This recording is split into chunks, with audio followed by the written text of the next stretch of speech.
Radio Encastre, un programa para armar.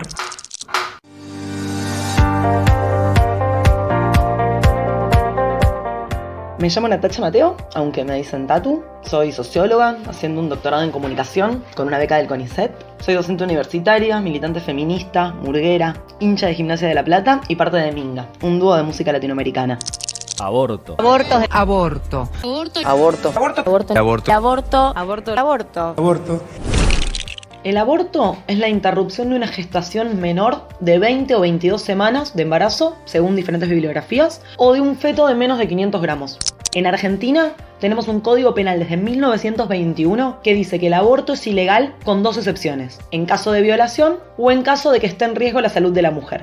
Aunque pasaron casi 100 años, seguimos discutiendo diferentes interpretaciones tan disímiles que en el año 2012 se estableció el fallo FAL de la Corte Suprema de Justicia, donde se aclararon un poco las interpretaciones de las causales de legalidad. Y a partir de este fallo, en el 2016 se establece el Protocolo para la Atención Integral de Personas con Derecho a una Interrupción del Embarazo, o como le decimos nosotros, ILE. ¿Qué quiere decir esto? Que el aborto es legal en caso de violación. Si la mujer fue víctima de una violación, aunque no la haya denunciado o haya sido en el marco de una relación de pareja, o si está en riesgo la salud de la mujer.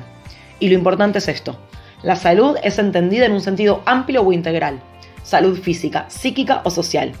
Este protocolo justamente esclarece los criterios respecto de cómo interpretar las causales de legalidad o no punibilidad en un sentido amplio que garantice el derecho al aborto como un derecho humano. Lo que sucede en la actualidad es que no todas las provincias adhirieron a este protocolo y al mismo tiempo la interpretación de causales abre una brecha entre dos posibles escenarios. Por un lado, el Código Penal establece la ilegalidad de la práctica, donde una interpretación restrictiva llevaría a una política de criminalización sistemática de las mujeres que abortan, que en la realidad no sucede, y en el otro extremo, y siguiendo una interpretación amplia del concepto de salud, todo aborto se vuelve no punible entrando en el marco de la legalidad. En esta polarización entre la ilegalidad absoluta del aborto y la interpretación amplia de la causal, es donde aparecen las particularidades de interpretación de los y las profesionales de la salud o de las diferencias regionales. Por esto, es necesaria una ley de interrupción voluntaria del embarazo, donde quienes queremos abortar podamos hacerlo libremente sin tener que justificar nuestras decisiones para enmarcar nuestros derechos en alguna causal.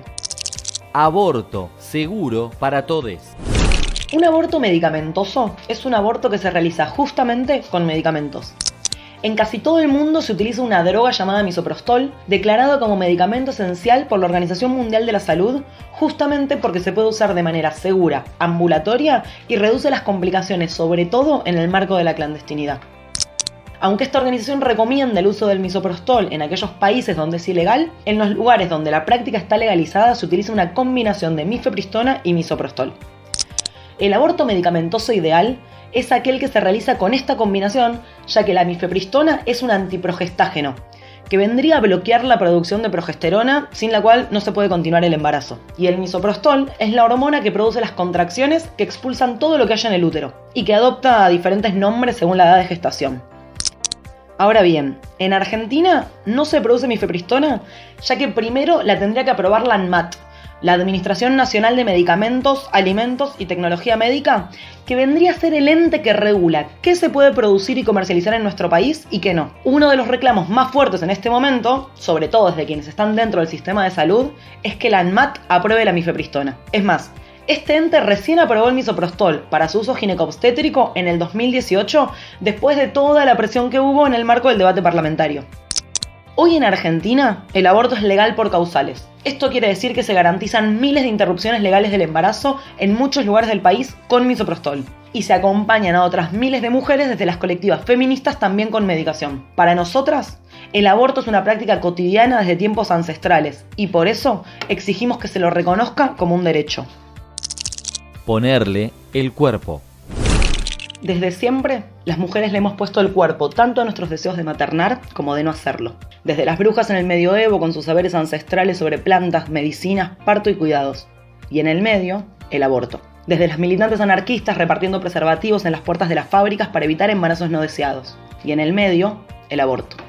Desde la primera ola, la segunda y la tercera.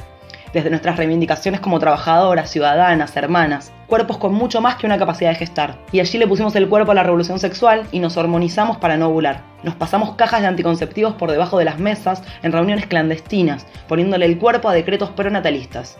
Y en el medio, el aborto. Y años más tarde, esas cajas se transformaron en misoprostol, y nos encontramos poniéndole el cuerpo a muchas formas muy distintas de usarlo, de probar posologías, de experimentar síntomas, y le pusimos voz y escucha, para estar atenta a otras personas que necesitaran la pastilla, el dato de cómo usarla o un abrazo.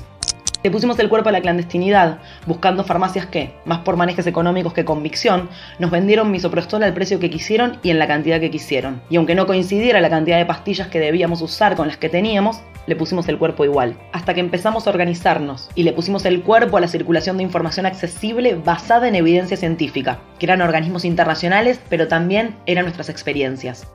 Armamos bancos de misoprostol para compartirnos entre nosotras cuando alguna mujer no podía pagarlo. Disputamos un montón de espacios diciendo que nosotras abortamos entre nosotras, que no necesitamos intervenciones médicas sobre nuestros cuerpos. Y después de muchos años de idas y vueltas, llegamos al Congreso Nacional. Y después de meses de querer explicar que nosotras ya abortamos hace siglos, que lo hacemos de manera segura, que lo hacemos entre nosotras, con 1 millón de personas abrigándose con pañuelos verdes en una noche invernal, votaron lo que quisieron. Y aunque la lucha por el aborto legal sigue más presente que nunca, nosotras seguimos abortando. Porque queremos, porque podemos, porque sabemos cómo hacerlo y porque siempre le pusimos el cuerpo. Aborto y academia. El aborto como problema social fue trabajado desde una infinidad de campos de estudio. Mi investigación propone pensar específicamente un tipo de aborto, el aborto con misoprostol de forma autogestionada desde los estudios sociales de la ciencia y la tecnología. Esto implica discutir ciencia y feminismo, pero no necesariamente en términos del techo de cristal que tiene la ciencia para las mujeres como investigadoras, sino pensar en la construcción misma de los problemas científicos, donde la crítica del proyecto feminista a la ciencia no tiene que ver con la demanda de inclusión de las mujeres, sino con la organización de la ciencia en sí. En ese sentido, mi trabajo propone pensar la construcción social del misoprostol como droga abortiva desde una perspectiva de género. Más sencillo, las preguntas que guían mi trabajo serían: ¿qué es el misoprostol? ¿Para qué se usa? ¿Cómo se usa? ¿Quién dice cómo se usa? O en realidad, ¿quiénes, cuándo, dónde y cómo construyeron el misoprostol de la forma en la que lo conocemos hoy en día? Porque el misoprostol puede significar muchas cosas. Una droga, una solución, una reivindicación feminista, un terreno de disputa, una herramienta de intervención, un protector gástrico, una consigna política respecto de la autonomía. Ahora bien, si entendemos al misoprostol como todo esto y quizás más, lo que queda es preguntarnos quiénes y en qué momento definieron al misoprostol de estas diversas maneras. Por ello, propongo ver la construcción tecnológica no desde una visión lineal y determinista, sino poder ver el rol que jugaron en esa construcción diferentes grupos sociales. Desde los científicos que en la década del 70 estaban en un laboratorio sintetizando prostaglandinas, inventaron el misoprostol y definieron que se utilizaría en gastroenterología y no en ginecobstetricia, hasta hoy, que es la droga más utilizada en la inducción de abortos a nivel mundial y un medicamento esencial para la Organización Mundial de la Salud, pasaron muchas cosas. Médicos que probaron el misoprostol para inducir partos primero y abortos después. Farmacéuticas que indicaron usos en el marco de una venta clandestina de la medicación. Militantes feministas que se formaron, se contactaron, se organizaron y acompañaron miles de abortos medicamentosos. Y obviamente, mujeres que pusieron el cuerpo a sus decisiones y, por fuera de las consultas de la medicina hegemónica, construyeron la experiencia y la confianza que hoy tenemos en la medicación. En síntesis, mi trabajo busca, desde todas estas voces, reconstruir la historia del misoprostol. Radio en Castre. Radio en Castre.